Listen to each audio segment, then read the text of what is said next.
میری پیاری ماں اور بہنوں، آج آپ کا چپل آپ کی پسند کا نہ آئے، آپ کا کپڑا آپ کی پسند کا نہ آئے، آپ کی پسند کی جویلری آپ کا شوہر نہ لائے، تو میاں بیوی میں جھگڑا ہو جاتا ہے۔ بیوی کہہ دیتی ہے ارے جائیے، آپ کے ساتھ تو شادی کر کے میں پھنس گئی، شادی کر کے پھنس گئی آپ کے ساتھ، آپ تو کبھی میری پسند کا سامان نہیں لاتے ہیں۔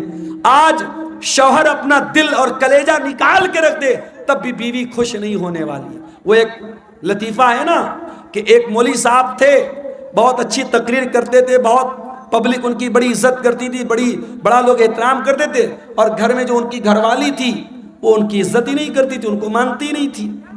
تو ایک دن ان کی گھر والی نے کہا ارے سنتے ہو، رات میں نے خواب دیکھا ایک بزرگ ہوا میں اڑ رہے ہیں، ایک بزرگ کو دیکھا میں نے کہ ہوا میں اڑ رہے ہیں، میں تو دیکھ کے بڑی اچنبھت ہو گئی، حیران ہو گئی۔ تو مولوی صاحب نے کہا کہ ارے پاگل، وہ بزرگ میں تھا جس کو تم نے ہوا میں اڑتے ہوئے دیکھا تھا۔ کہا اچھا آپ تھے، اسی لیے تھوڑا ٹیڑھا ٹیڑھا اڑ رہے تھے، سیدھا نہیں اڑ رہے تھے۔ تو بیوی کبھی شوہر کی تعریف کرنے کو تیار نہیں ہوتی ہے، یہ مزاج ہوتا ہے میرے بھائیوں بیویوں کا۔ لیکن آپ دیکھیے نبی کی بیویوں نے کیسی زندگی گزاری ہے۔ نبی نے اپنی بیویوں کو کوئی لگژری لائف نہیں دی، کوئی شاندار گھر نہیں ہے، کوئی شاندار کپڑا نہیں ہے، کوئی شاندار فرنیچر نہیں ہے۔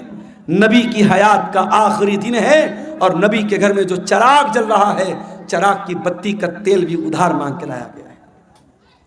سوموار کا دن آتا ہے، نبی اکرم کی زندگی کا آخری دن ہے۔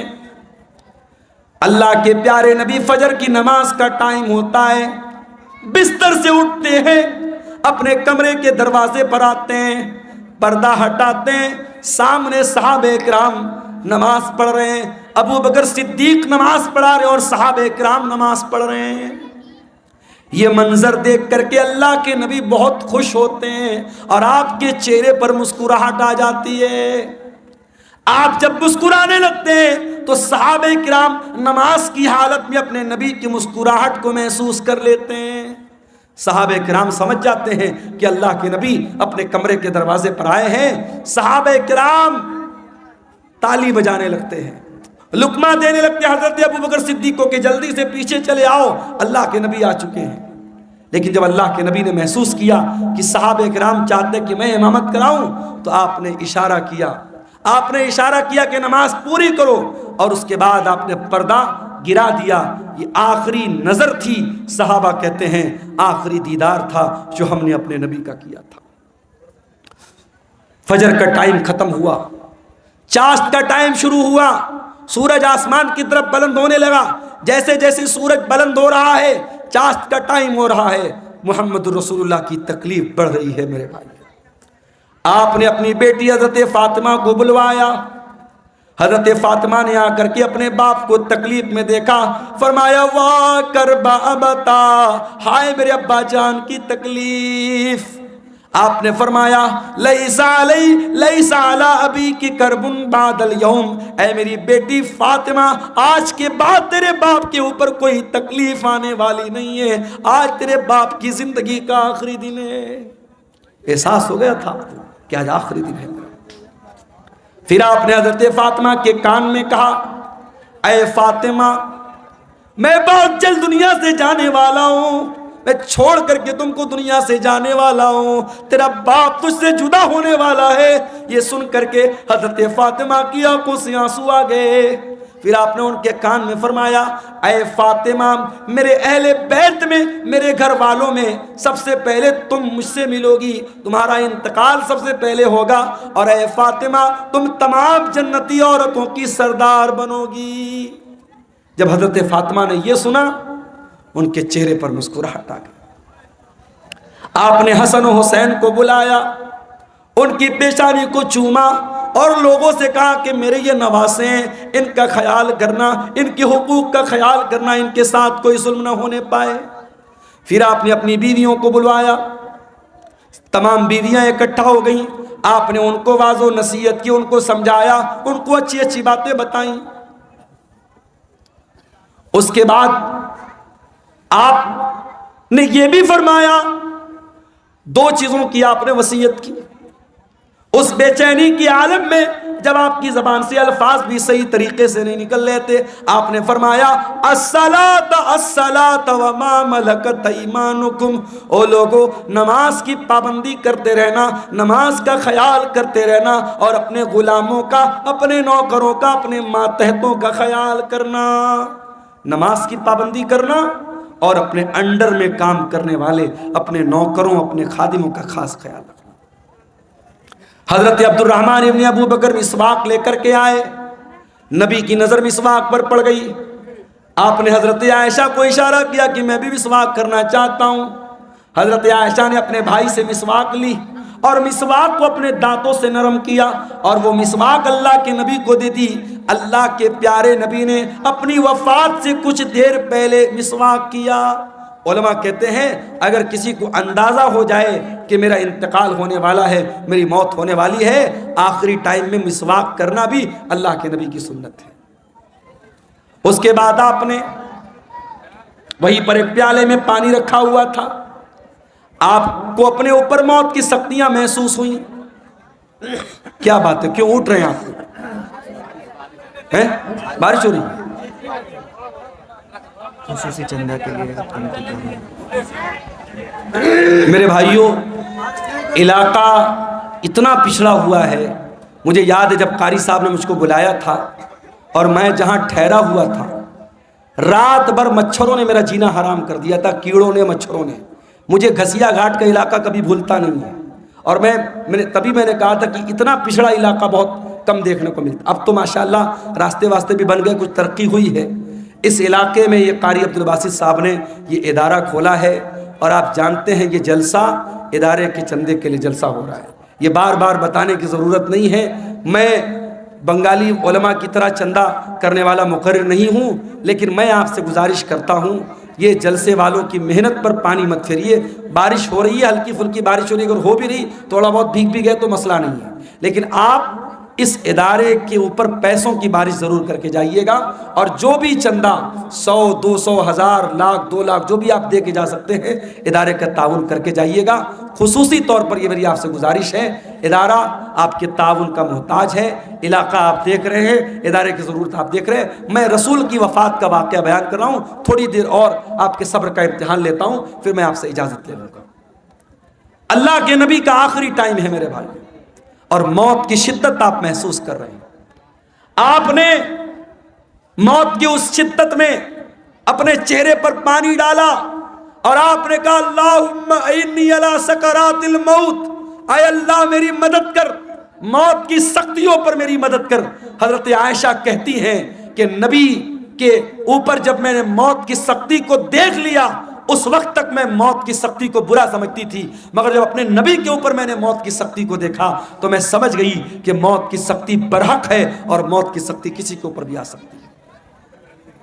پھر آپ نے آسمان کی طرف ہاتھ اٹھایا، آپ نے فرمایا مع الرفیق الاعلی، اے اللہ مجھے سب سے بہترین لوگوں کی صحبت عطا فرما، مع الذین انعمت علیہم من النبیین والصدیقین والشہداء والصالحین، اے اللہ اپنے نبیوں کے ساتھ مجھے اٹھانا، اپنے صدیقین کے ساتھ مجھے اٹھانا، اپنے نیک بندوں کے ساتھ اٹھانا۔ اتنا کہنے کے کیا بھائی، کیڑے مکوڑے بھی جو ہے نا، اپنے نبیوں کے ساتھ اے اللہ تعالیٰ مجھ کو اٹھانا۔ اور یہی پڑھتے ہوئے اللہ کے نبی نے اپنے ہاتھ اٹھائے اور آپ کے ہاتھ زمین پر گر گئے اور آپ کی روح آپ کے بدن سے نکل گئی، اور اللہ کے آخری نبی بھی اللہ کو پیارے ہو گئے۔ انا للہ و انا الیہ راجعون۔ یہ منظر تھا اللہ کے نبی کی وفات، اور جب آپ کی وفات ہو گئی، صحابہ کرام پر جو بیتی تھی میرے بھائیوں وہ بیان کے باہر تھی۔ حضرت فاطمہ نے کہا یا ابتا من جنت الفردوس مأوا، یا ابتا الی جبریل ننا، اے میرے ابا جان ہم آپ کی موت کی خبر جبریل امین کو دے رہے ہیں، اے ابا جان آپ کا ٹھکانہ جنت الفردوس ہے، یا بتا اجاب ربن دعا، اے ابا جان آپ نے اپنے رب کی دعوت کو قبول کر لیا، اپنے رب کے پاس چلے گئے۔ یہ نبی کی وفات کا منظر تھا میرے بھائی۔ نبی کے انتقال کے بعد آپ کی جنازے کی نماز بھی ہوئی، مگر کسی ایک امام کی اقتدا میں نہیں ہوئی. لوگ آتے گئے پڑھتے چلے گئے، پہلے مردوں نے پڑھی، پھر عورتوں نے پڑھی، پھر بچوں نے پڑھی، ایک ایک کر کے، دو دو کر کے، تین تین کر کے لوگ آتے تھے، پڑھتے تھے، چلے جاتے تھے. کسی امام کے پیچھے آپ کی جنازے کی نماز نہیں ہوئی. اور جب نبی کو دفنایا گیا تو حضرت فاطمہ نے کہا تھا حضرت انس سے، اطابت انفسکم ان تحسو علی رسول اللہ صلی اللہ علیہ وسلم التراب. اے انس، تمہارے دل نے گوارا کیسے کیا کہ تم نے نبی کے اوپر مٹی ڈالی تھی؟ نبی کے اوپر مٹی ڈالنا اور نبی کو مٹی میں اتارنا، قبر میں اتارنا کیسے تم نے گوارا کر لیا؟ مگر میرے بھائیوں، یہ اللہ کا قانون تھا، یہ اللہ کا دستور تھا، یہ اللہ کا حکم تھا، اور صحابہ کرام نے اس پر عمل کیا، اور پیارے نبی کو بھی قبر میں اتارا گیا اور آپ کو بھی قبر میں دفنایا گیا. تو موت تو سب کو آنی ہے میرے بھائی. کل نفس ذائقۃ الموت، سورہ آل عمران کی آیت نمبر 185 میں پہلی بات اللہ نے یہی بیان کی. اس کے بعد فرمایا وَإِنَّمَا تُوَفَّوْنَ أُجُورَكُمْ يَوْمَ الْقِيَامَةِ، اور اے میرے بندو، مرنے کے بعد جب تم اللہ کے پاس جاؤ گے تو قیامت کے دن تمہارے عمل کا پورا پورا بدلہ تمہیں دیا جائے گا. دنیا میں جو اچھا عمل کیا، جو برا عمل کیا، جو نیکی کیا، جو گناہ کیا، سب کا بدلہ اللہ تعالیٰ قیامت کے دن تم کو دے گا. دنیا میں نیکی کا پھل مل بھی سکتا ہے، نہیں بھی مل سکتا ہے. گناہ کی سزا مل بھی سکتی ہے، نہیں بھی مل سکتی ہے. مگر نیکی اور گناہ کی اصل جو اس کی جزا ہے، جو سزا ہے، وہ آخرت میں ملے گی. دنیا دار العمل ہے، آخرت دار الجزا ہے. یہاں عمل کرو گے، یہاں بدلہ مل بھی سکتا ہے، نہیں بھی مل سکتا ہے، لیکن وہاں بدلہ ملے گا. وَإِنَّمَا تُوَفَّوْنَ أُجُورَكُمْ يَوْمَ الْقِيَامَةِ، تمہارے عمل کا پورا پورا بدلہ تم کو قیامت کے دن دیا جائے گا. یہ دوسری بات اللہ نے بیان کی.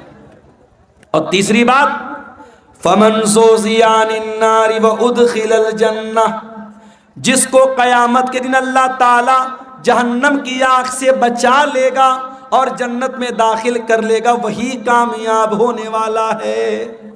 دنیا میں کتنی دولت تھی، کتنا پیسہ تھا، کتنا نام کمایا تھا، کتنا اسمارٹ تھا، کتنا ہینڈسم تھا، اس کی بیوی کیسی ہوتی، اس کے بچے کیسے تھے، یہ ہماری نظر میں کامیابی ہو سکتی ہے، مگر اللہ کی نظر میں کامیابی کیا ہے؟ فرمایا فَمَنْ زُحْزِحَ عَنِ النَّارِ، قیامت کے دن جس کے بارے میں اللہ کی عدالت میں یہ فیصلہ ہو جائے کہ اس کو جہنم میں نہیں ڈالنا ہے، اس کو جنت میں ڈالنا ہے، وہی کامیاب ہونے والا ہے. میرے بھائی، دنیا میں کوئی آئی ایس کا ایگزام پاس کر لے، کوئی آئی پی ایس کا ایگزام پاس کر لے، کوئی پولیس کی بھرتی کا ایگزام پاس کر لے، کوئی ٹیچنگ کے ایگزام میں پاس ہو جائے، اخبار میں نام آتا ہے، گھر والے مٹھائی بانٹتے ہیں، میرے بیٹے نے نیٹ پاس کر لیا، میرا بیٹا آئی ایس کے ایگزام میں پاس ہو گیا، میری بیٹی نے میڈیکل کا ایگزام پاس کر لیا. ذرا سوچو کتنی خوشی کا لمحہ ہوگا جب قیامت کے دن اللہ کی عدالت میں یہ فیصلہ ہوگا میرا یہ بندہ پاس ہو گیا، یہ میرا بندہ پاس ہو گیا، اس کو جنت میں لے کے جاؤ. اور اس انسان کے لیے کتنا افسوس کا مقام ہوگا جس کے بارے میں یہ فیصلہ ہوگا کہ اس کے بارے میں اللہ کہے گا اس کو جہنم میں لے کے جاؤ. میرے عزیزو، کامیابی یہ ہے، اس کامیابی کو حاصل کرنا ہے، اس کے لیے ہمیں محنت کرنا